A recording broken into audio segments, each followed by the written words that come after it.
Hello दोस्तों, कैसे हो आप सब लोग। काफ़ी टाइम के बाद ब्लॉग बना रहा हूँ यार, क्योंकि कहीं बाहर जा नहीं पा रहा था तो इसलिए कुछ ब्लॉग्स आ नहीं पाए। आज मैं आया हूँ ताजमहल आगरा, और गर्मी बहुत है भाई। एक तो मेट्रो से आने में बहुत टाइम लग गया। अभी मैं ईस्ट गेट से अंदर तो आया हूँ टिकट विकट लेके, अभी देखते हैं आगे क्या होता है। इधर से है एंट्री, इधर से दिखना स्टार्ट हो गया। अब इधर ये देखो पहला गुम्बद इधर ये, और बाकी दिखेगा इधर से धीरे धीरे।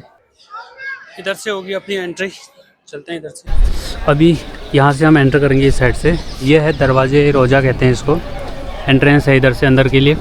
और इसकी कारीगरी देखो, लाइक ऑसम ब्रो।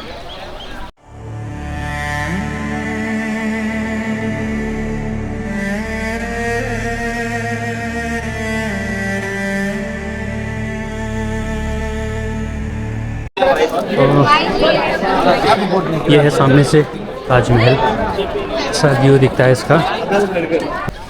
जैसे ताजमहल के नज़दीक जा रहा हूँ ना, एक एक्साइटमेंट बढ़ रही है, क्योंकि बचपन से सोचा था ताजमहल जाऊँगा। पहले तो सिर्फ फ़ोटोज़ में देखा था या गानों में सुना था। एक गाना आया था बीच में, सुनो ना संगमरमर की ये मीनारें, कुछ तो कह रही हैं वाला। उसको देख के भी ताजमहल जाने का मेरा बहुत क्रेज़ था। इस इमारत को देख के लगता नहीं है कि 1653 में 16वीं शताब्दी में, जब आज से लगभग 400-500 साल पहले, हम सोच नहीं सकते कि कोई किसी के माइंड में इसे बनाने का भी आइडिया आया होगा। ठीक है, आइडिया तो चलो ठीक है, आइडिया के बाद उसे एग्जीक्यूट किया है कितने बेहतरीन ढंग से, वाह। तो जैसे कि आपको पता ही होगा, ताजमहल जो है शाहजहाँ की तीसरी बेगम यानी मुमताज़ की याद में बनाया गया है। 1631 में मुमताज़ की डेथ होगी तो शाहजहाँ बिल्कुल टूट गया। ठीक है, कहते हैं कि 1 या 1.5 साल तक तो वो अपने कमरे से बाहर नहीं निकला। उसके बाल सफ़ेद हो गए थे, बहुत बीमार पड़ गया था। और 1632 में जो है उसने एक ऐसी बिल्डिंग बनाने के लिए हुक्म जारी किया कि जिससे शाहजहाँ जो है मुमताज़ को याद कर सके और पूरी दुनिया उसको याद रख सके। ठीक है, तो उसके बाद 1632 में ताजमहल का काम शुरू हुआ और 1653 में बन के ये तैयार हुआ। ठीक है, उस टाइम के अकॉर्डिंग इसमें 20,000 लोग लगे थे, जिसमें 16,000 इंडियन थे और बाकी के 4,000 टर्किश और उस टाइम के अफ़गानिस्तान के लोग थे। ठीक है, और एज़ पर द रिकॉर्ड्स उस टाइम के हिसाब से लगभग 3 करोड़ कुछ लाख रुपए इसको बनने में खर्च हुए थे। ये जो पीछे ताजमहल में वाइट पत्थर आप देख रहे हो, ये आया है राजस्थान के मकराना से। ठीक है, और जो वो पीछे वाली बिल्डिंग्स हैं रेड वाली, उसमें जो लाल बलुआ पत्थर का इस्तेमाल हुआ है वो आया है भरतपुर सीकरी से। गर्मी बहुत ज़्यादा है। अंदर आने के लिए 45 का टिकट पहले मेन गेट पे था। अगर आपको बाहर खाली ऐसे ही इतना घूमना है तो 45। अगर आपको मेन ताजमहल में जाना है अंदर तो उसके लिए 200 रुपये का टिकट अलग से लेना पड़ेगा। एक इंटरेस्टिंग फैक्ट और आप लोगों को बताता हूँ। आप ही जो सामने से देख रहे हैं, आपको लग रहा होगा कि ये इसका मेन गेट है, फ्रंट गेट है, लेकिन नहीं, ये इसका बैक गेट है। फ्रंट गेट जो है इसके पीछे है। ये अपना रिवर से लगते हुए वहाँ से इसका मेन गेट है। ठीक है, तो लोगों को बहुत सारा कन्फ्यूजन रहता है। और एक मेन चीज़, ये जो आप मीनारें देख रहे हैं, ऊंची वाली, ये वाली और ये वाली, फ़ोटो में जब हम देखते हैं तो हमको लगता है ये बिल्कुल सीधी है, लेकिन जब आप यहाँ के देखोगे ना तो आपको लगेगा इसका झुकाव हल्का सा बाहर की तरफ है। ठीक है, ये इसलिए है क्योंकि भूकंप या किसी और आपदा की स्थिति में जो है ये मीनारें ताजमहल के ऊपर ना गिरें और बाहर की तरफ गिरें, ताकि ताजमहल सेफ रहे।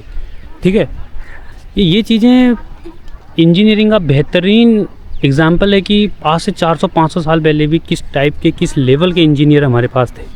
ठीक है, हम लोग मुग़लों को ऐसे ही बदनाम करते हैं, ये क्या वो क्या, लेकिन जब इन चीज़ों को आगे विजिट करो ना यार, तब तुम्हें पता लगेगा कि क्या थे वो लोग। तुम ये बिल्डिंग को देख के बता सकता है कोई ये 400 साल पुरानी बिल्डिंग है? नहीं बता सकता भाई।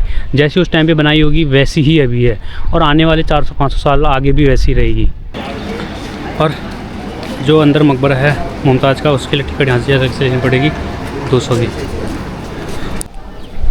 एक बड़ी इंटरेस्टिंग चीज़ दिखाता हूँ। आज से 400-500 साल पहले का ड्रेनेज सिस्टम, ये आप देख सकते हैं, ये इनका ड्रेनेज सिस्टम है। ये सिर्फ 1 या 2 नहीं है, पूरे एरिया में ये फैले हुए हैं। ठीक है, बीच बीच में इससे ये होता था कि बारिश का पानी जब भी आता होगा सीधे यहाँ से अंडरग्राउंड इन सब चीज़ से हो जाता होगा। मतलब आज से 400-500 साल पहले हमारी इंजीनियरिंग इतनी अच्छी थी कि उन लोगों का वाटर ड्रेनेज सिस्टम देखिए ज़रा, बहुत एक्सीलेंट है भाई। और आज के मॉडर्न जो हमारी सिटीज़ हैं, हर बार बारिश में खबर आती है बेंगलोर में पानी भर गया, दिल्ली में पानी भर गया। भाई हम लोग कर क्या रहे हैं, मुझे समझ में नहीं आता है। ये है मस्जिद, यहाँ वैसे नॉर्मल लोगों को आना अलाउड नहीं है। सिर्फ फ्राइडे को यहाँ नमाज़ होती है, वो भी सिर्फ लोकल्स यहाँ आ सकते हैं, और लोकल्स में भी सिर्फ मोमडन। ठीक है, उन्हीं लोगों को यहाँ नमाज अदा करने दी जाती है, वो भी फ्राइडे को। उसके अलावा ये बंद रहता है। ये जो नदी है ये है यमुना नदी, ठीक है। यमुना के किनारे पूरा आगरा बसा हुआ है। इसी नदी के किनारे जो है पूरा ताजमहल बना हुआ है, ठीक है। इसके पीछे भी इंजीनियरिंग का बहुत तगड़ा हाथ है भाई, ठीक है। आपको लगता होगा कि इसके पीछे क्या इंजीनियरिंग है, आइए बताता हूँ आपको इसके पीछे क्या इंजीनियरिंग है। तो ये जो मेरे सामने आज यमुना नदी देख पा रहे हैं, इसी के बिल्कुल पीछे, इसी के बिल्कुल लगते हुए पास में ताजमहल बना हुआ है। इसके पीछे का रीज़न ये है कि ताजमहल जो है, ताजमहल का जो बेस है वो आबनूस की लकड़ी से पूरा बना हुआ है, ठीक है। यानी कि आबनूस की लकड़ी पे पूरा बेस टिका हुआ है। आज से 400-500 साल पहले कोई ये परिकल्पना भी नहीं कर सकता था कि इस तरह की इंजीनियरिंग मार्वल कोई बना सकता है। लेकिन उस टाइम पे भी थे इंजीनियर, हम खाली मुगलों को यूँ ही बदनाम नहीं कर सकते हैं, ठीक है। आबनूस की लकड़ी में क्या है, उसको चाहिए नमी, उसको बने रहने के लिए नमी चाहिए, और वो नमी जो है बगल में जो यमुना नदी है उससे आबनूस की लकड़ी को मिलती रहती है, और जो ताजमहल का बेस है वो हमेशा स्ट्रॉन्ग बना रहता है, ठीक है। तो जब तक ये यमुना है, इसमें पानी है, तब तक ताजमहल है, क्योंकि जब तक आबनूस की लकड़ी को नमी मिलती रहेगी और वो तब तक स्ट्रॉन्ग रहेगा, तो ताजमहल का बेस तब तक टिका रहेगा, ठीक है। तो मैं शॉक्ड हूँ इन चीज़ों को जान के, इन फैक्ट्स को पढ़ के, इन फैक्ट्स को जान के कि यार जब लोग हाथी घोड़े उनमें ट्रैवल करते थे और तलवारों से लड़ाइयाँ करते थे, छुरी भाले से लड़ाई करते थे, उस टाइम पे भी इस टाइप की इंजीनियरिंग मार्वल हमारे पास अवेलेबल थे। इधर से जाते हैं मेन मकबरे की तरफ जो है मुमताज़ का, लेकिन अंदर शायद फ़ोटोग्राफी अलाउड नहीं है, बाहर ही लिखा है, तो अंदर कोशिश करेंगे, कैमरा बंद रहे। अभी आप मेरे पीछे देख रहे हैं ताजमहल, ये इस साइड ताजमहल है, ये पूरा प्रांगण एरिया है, ठीक है। और इसके पीछे ये जो एरिया आप देख रहे हैं ये है मेहमान खाना, ठीक है। तो मेहमान खाने में क्या था, जो भी बड़े लोग या वीआईपीज आते होंगे उस टाइम पे, वो लोग सब यहाँ रुकते थे, और ये आगे प्रांगण है पूरा, यहाँ बैठ के वो ताजमहल को यहाँ से बैठ के नहीं आते थे, ठीक है। एक और इंटरेस्टिंग सी चीज़ आप लोगों को दिखाता हूँ, वो है ये, ठीक है। ये जो आप देख पा रहे हैं ये सब, ये जो बीच में है 3, 2, 5, ये है फाउंटेन्स, ठीक है। इसमें क्या था, जो बीच में खाली जगह है उसमें भरते थे पानी, और जो ये फव्वारे हैं, फाउंटेन्स हैं, इसमें से निकलता है गुलाब जल। तो इसका बेसिकली पर्पस क्या था कि पूरे महल में अगर उनको खुशबू फैलानी है तो उसके काम में ये आता था, ठीक है। तो दोस्तों ये तो था ताजमहल, ठीक है। ये है ताजमहल जो शाहजहाँ ने बनाया मुमताज़ के लिए। उसी तरह ठीक एक अपने लिए भी जो है शाहजहाँ बनवाना चाहता था ब्लैक ताजमहल, ठीक है। वो बनाना चाहता यमुना के उस पार, ठीक है।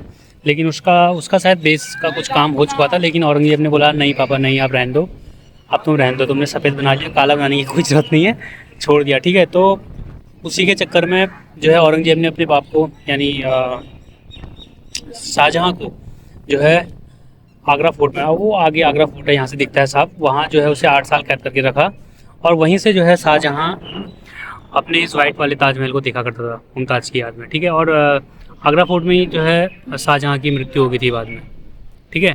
तो अपने लिए बेचारा नहीं बना पाया, बाद में जब उसकी डेथ हुई तो शाहजहाँ को भी जो है मुमताज़ के बगल में ही दफना दिया गया। ताजमहल को लेके लोग और कुछ जानते हैं या ना जानते हो, इतना ज़रूर जानते हैं सब लोग कि जिसने ताजमहल बनाया शाहजहाँ ने उनके हाथ कटवा दिए, ठीक है।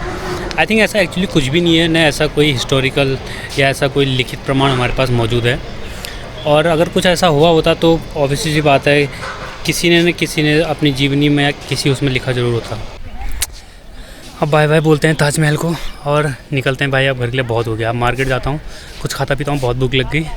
और इसी के साथ चलो मुर्शिद अब घर चलें, अब बहुत आवारगी हो ली, ये ताजमहल तो देख लिया, अब अपने दिल्ली को चलें।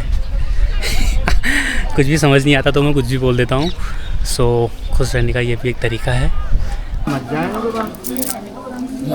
नहीं ये बहुत ही बड़ा लग रहा है। नहीं बहुत सही है बेटा। नहीं छोटा कर। नहीं रहने दो, छोटा मतलब ये इसके दाने बहुत मोटे हैं। कोई नहीं, रहने दो, कभी कोई देगा तब पहन लूँगा।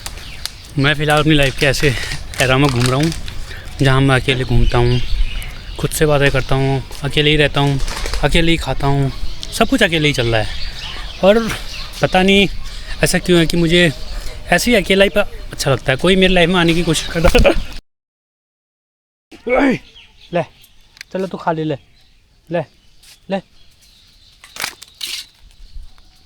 भाई। मैं तो ऐसी ज्ञान की बातें कर रहा था अपनी। बंदर आगे पीछे से एक्चुअली खीरा खा रहा था, मैं तो हाथ से छीनने की कोशिश कर रहा था, फिर मैंने कहा तू ही खा ले यार, क्या 2 पीस बचे थे, दे दिए उसी को। तो मैं क्या बोल रहा था कि मैं अकेले ही घूमता हूँ, अकेले ही खाता हूँ, अकेले ही रहता हूँ, अकेले ही सब कुछ सहन करता हूँ। सब कुछ अकेले अकेले सा हो रहा है लाइफ में, ठीक है। तो अब ऐसी आदत हो गई है लाइफ में कि सब कुछ अकेले ही अच्छा लगता है, ठीक है। जब हम सब कुछ अकेले ही कर रहे हैं, अपनी हंसी, अपनी खुशी, अपना दर्द, अपना स्ट्रगल, अपना हसल, सब कुछ जब हम अकेले कर रहे हैं तो फिर आदत हो जाती है अकेले से रहने की। फिर जब कोई लाइफ में आता है ना तो हम उसको ज़्यादा प्रायोरिटी नहीं दे पाते हैं, ठीक है। तो मेरे साथ भी ऐसा ही होता है कभी कभी, ठीक है। ये मेरा ड्रॉबैक है या क्या कह सकते हैं, आई डोंट नो, बट चलो सही है जो है। फ़िलहाल मैं इंजॉय कर रहा हूँ अपनी ताजमहल की ट्रिप। लगभग ख़त्म हो गई है, गेट पे वापस आ गया हूँ। यहीं से गया था, यहीं से ब्लॉग स्टार्ट किया था और यहीं से ख़त्म करते हैं अब, ठीक है। अब मिलते हैं दिल्ली आगे सीधे। और अगर ये ब्लॉग पसंद आए तो प्लीज़ यार लाइक कर दो, सब्सक्राइब कर दो, और कैसा लगा ताजमहल का ब्लॉग कमेंट करके बता सकते हो। बाकी मिलते हैं किसी नेक्स्ट ब्लॉग में, किसी नई जगह पे। देखते हैं, कुछ प्लान बना रखे हैं, एग्जीक्यूट होते हैं तो बहुत जल्द वीडियो आ जाएगी। तब तक के लिए बाय, सब लोग ध्यान रखो।